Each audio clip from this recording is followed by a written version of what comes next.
Hello and welcome to another monthly Humble Choice Roundup. It's a pretty mixed bag this month, so let's dig in and see what stinks. First up, Sniper Ghost Warrior Contracts.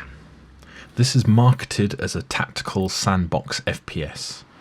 It's 25 scenarios across 5 maps, mixing FPS, some ropey climbing mechanics, stealth and tactics.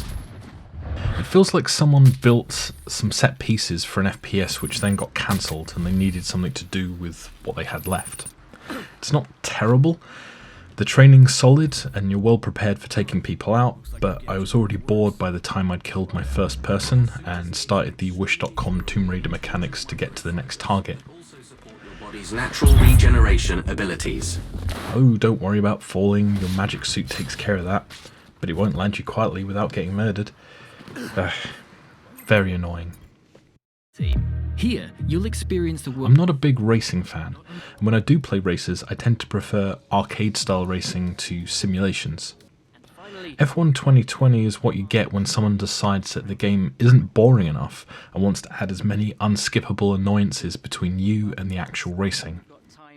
I mean, they even turned the car loadout screen into an on-camera interview. It's great for F1 fans, but by the time I got onto the track, I found myself ploughing into a wall just to end it all as quickly as possible. That was a nasty. Shenmue III could be the best game this month. I played the original game 20 years ago on the Sega Dreamcast, and was excited to back the third game when it appeared on Kickstarter.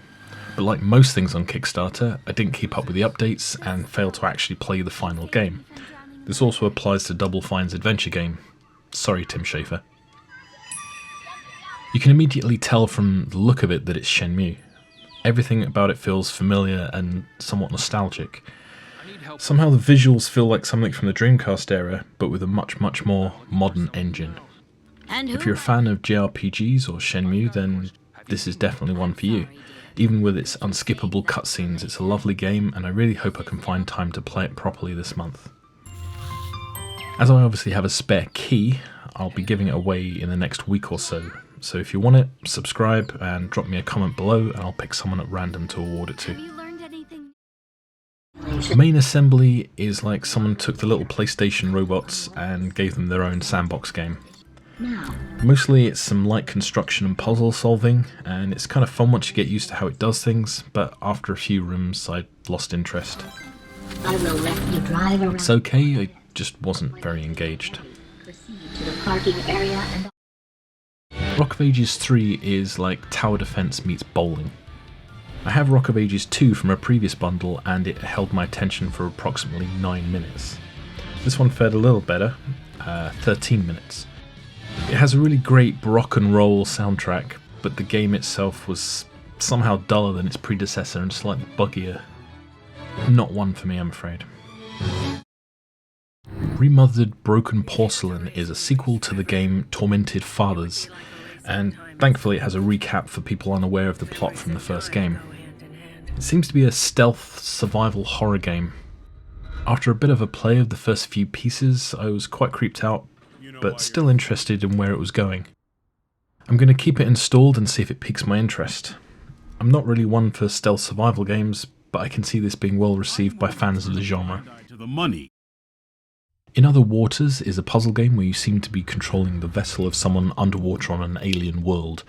The controls seem to be quite convoluted and I got bored very quickly in the absence of any puzzles or point beyond working out what the game expected me to do with the arbitrary control scheme. There could be a deeper, more interesting game in there, but I lack the will to discover it.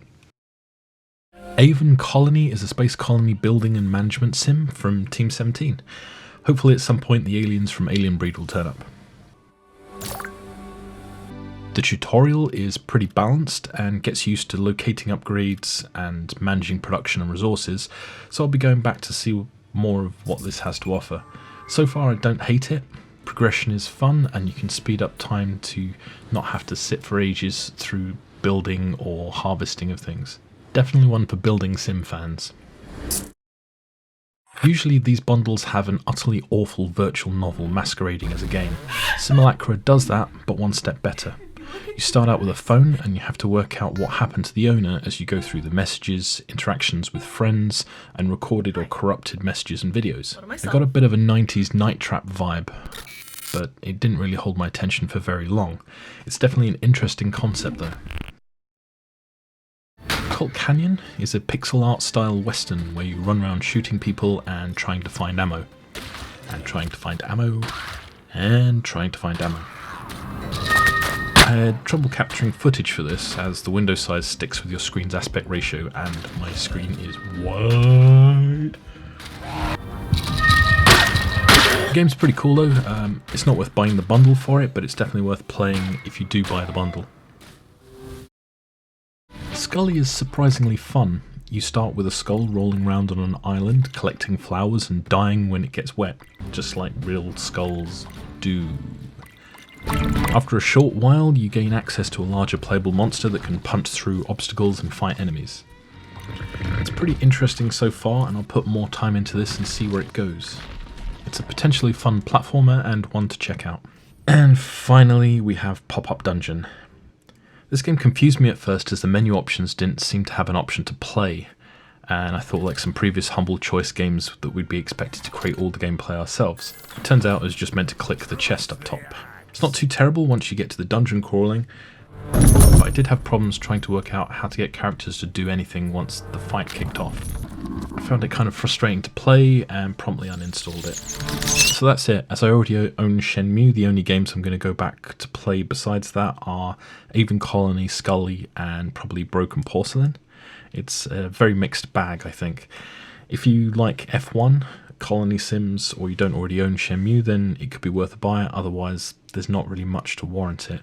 If you want to win my spare Shenmue 3 key, click the subscription icon and comment below, and I'll pick a winner from the comments in the next week or so. If not, but you like the video or my annoying voice, please consider subscribing and let me know what you think of the games this month in the comments, whether you're going to pause or if there's a gem in there that really makes it worth your money. Take care and stay safe. Sega Dreamcast.